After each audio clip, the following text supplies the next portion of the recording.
જય શ્રી કૃષ્ણ, રાધે રાધે. મિત્રો અહીંયા મેં અડધો લીટર દૂધ લીધું છે. દૂધ એટલે ફૂલ ફેટ મિલ્ક લીધું છે. હવે એ છે અહીંયા ગોકુલ. જો થેલી મેં આપને દેખાડી એ જ છે, ફૂલ ફેટ છે.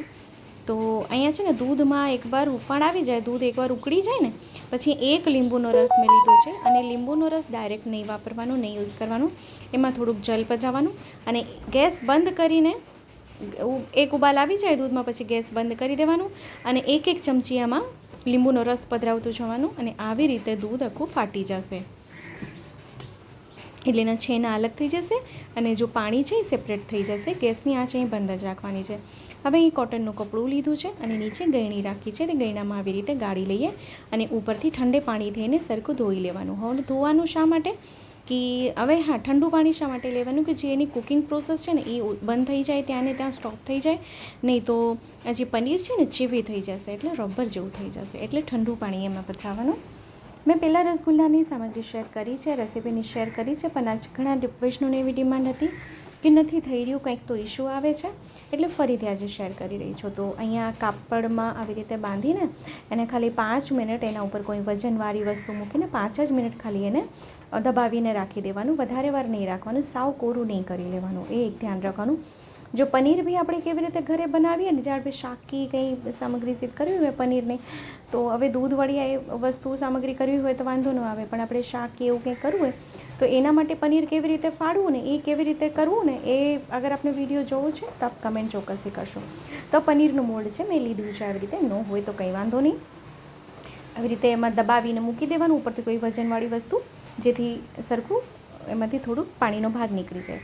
હવે અહીંયા મેં લીધી છે સાકર લીધી છે 1.5 કપ. હવે 1.5 કપ એટલે અહીંયા આપણે કહું કે 300-350 ગ્રામ સાકર છે અને એમાં 5 કપ પાણી ઉધાઈ દેવાનું છે. હવે પાણીનો ભાગ આમાં વધારે રાખવાનો છે કારણ કે આપણે રસગુલ્લા કરી રહ્યા છીએ. એની ચાસણી નથી કરવાની, એ હું આપને જણાવું.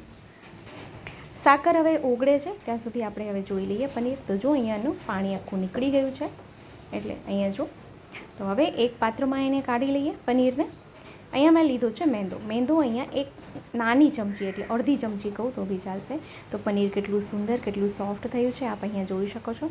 હવે આપણે હથેળીના મદદથી પનીરને મસળવાનું છે કારણ કે જ્યારે આપણે રસગુલ્લા કરીએ છીએ ત્યારે ઘણીવાર એવું થઈ જાય છે કે રબર જેવું થઈ જાય છે, એમાં જાળી નથી પડતી. હવે કેમ નથી પડતી એ આપણે આખું વિડીયો જોવાનું છે. તો આવી રીતે હાથેથી મસળતા જવાનું છે એને, કારણ કે આપણે ફૂલ ફેટ લીધું છે. બફેલો મિલ્ક બી આપ લઈ શકો છો, અમૂલ ગોલ્ડ આવે છે એ બી લઈ શકો છો, ગાયનું દૂધ બી લઈ શકો છો, પણ ફૂલ ફેટવાળું લઈએ તો વધારે સારું. અને એમાં અડધી ચમચી મેંદો મિક્સ કરીને પધરાવીને એને હથેળીના મદદથી આપણે ફીણવાનું છે, મસળવાનું છે, જેથી એનું ટેક્સચર માખણ જેવું થઈ જશે. એનું ટેક્સચર આપણે માખણ જેવું જ કરવાનું છે. હથેળીના મદદથી આપ અહીંયા જોઈ શકો છો એકદમ લીસું થઈ ગયું છે, એકદમ માખણ જેવું એનું ટેક્સચર આવી ગયું છે. હવે એમાંથી નાના નાના લૂ આપણે વાળી લેવાના છે. અહીંયા આપણે જોઈશું કે હાથમાં ઘી છૂટે એવું લાગે છે, એકદમ ચીકણું થઈ ગયું છે. હવે આમાંથી નાના નાના લુવા વાળીને આપણે જો ખાલી ખાંડ ઓગળી જાય ને એટલી જ વાર કરવાની છે, ચાસણી નહીં લેવાની, એ ધ્યાન રાખવાનું. નહીં તો હજી આપણા રસગુલ્લા છે રબર જેવા થઈ જશે. તો આવી રીતે ખાલી ક્રેક્સનું રહેવા જોઈએ જ્યારે આપણે ગોળા વાળીએ. તો એ પાણીમાં ઉબાલ આવી ગયું છે એટલે ઉકળવા માંડ્યું છે. તો આપણે એક એક કરીને રસગુલ્લાને જે ગોળા આપણે વાળ્યા છે એમાં પધરાવી દઈએ. તો અને બીજી બાજુ એક બીજા વાસણમાં પાણી ગરમ કરવા સાદું પાણી મૂકવાનું છે કારણ કે એની પ્રોસેસ આપણે રોકવી પડશે વચ્ચે વચ્ચે. નહીં તો આમાં કેવું થશે કે ચાસણી આવવા માંડશે ને તો રસગુલ્લા કડક થશે. તો બીજી બાજુ મેં પાણી ગરમ કરવા મૂકી દીધું છે એટલે 1 ગ્લાસ જેટલું પાણી મૂક્યું છે અને વચ્ચે વચ્ચે આમાં 1-2 ચમચા પાણી પધરાવતા જઈએ. તો અહીંયા રસગુલ્લાની સાઇઝ આપજો, ડબલ થઈ ગઈ છે, આપણે જેવા કર્યા હતા એના કરતાં વધુ ડબલ થઈ ગઈ છે. તો બંને બાજુથી આપણે એને ફેરવી દઈએ અને એને કમસે કમ આપણે 15 મિનિટ સુધી આવી રીતે જ એને રાખવાનું છે. તો એનું ટેક્સચર આપ અહીંયા જો મેં એલચી પધરાવી છે, એનું ટેક્સચર આપ જો રસગુલ્લામાં જારી પડી છે આપને દેખાતી હશે. આમાં ખૂબ સુંદર ટેક્સચર આવી ગયું છે રસગુલ્લાનું. અહીંયા ગેસની આંચને હવે બંધ કરી દેવાની છે અને એને ઢાંકીને થોડીક વાર રહેવા દેવાનું છે. અહીંયા જો ખૂબ સુંદર રીતે આમાં જારી પડી ગઈ છે એટલે રસગુલ્લા સુંદર સિદ્ધ થઈ ગયા છે. તો વિડીયો ગમે તો લાઈક જરૂરથી કરશો, આપણા ગ્રુપમાં શેર કરશો જેથી વધુથી વધુ લોકો સુધી વિડીયો પહોંચી શકે અને એને પણ આ વિડીયો ઉપયોગી થઈ શકે. જો આપને કંઈ ના સમજાણું હોય તો ફરીથી કમેન્ટ કરશો, ચોક્કસથી રિપ્લાય કરીશ. હવે આપણે એને એક પાત્રમાં કાઢી લેવાનું છે અને કાઢીને એને એકદમ સરખું ઠંડુ કરી લેવાનું છે. જો આવી રીતે જ અહીંયા રસમલાઈ આપણે કરી શકાય છે. રસગુલ્લા આવી રીતે જ આપણે કરવાના છે અને રસમલાઈની રબડી બી વિડીયો મેં આપ સાથે શેર કર્યો છે. તો ચેનલ પર નવા હોય તો ચેનલને સબસ્ક્રાઈબ કરશો, બેલ આઇકોન હિટ કરશો કે જેથી જ્યારે બી કોઈ સામગ્રીનો વિડીયો મૂકું તો આપ સુધી નોટિફિકેશન આવી જાય.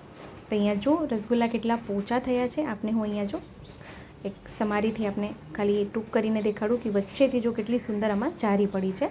અહીં દેખાય છે કેટલું સોફ્ટ થયું છે. આ એકદમ પરફેક્ટ એનું ટેક્સચર આવી ગયું છે.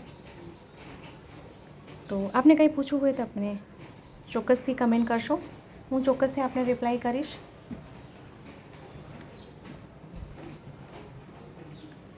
અને આપણા ગ્રુપમાં શેર કરવાનું ના ભૂલશો જેથી વધુથી વધુ લોકો સુધી પહોંચી શકે વિડીયો અને એમને બી આ વિડીયો ઉપયોગી થઈ શકે. તો આપણે ફરીથી મળશું આવી રીતે જ નવા વિડીયો, નવી સામગ્રીની સાથે.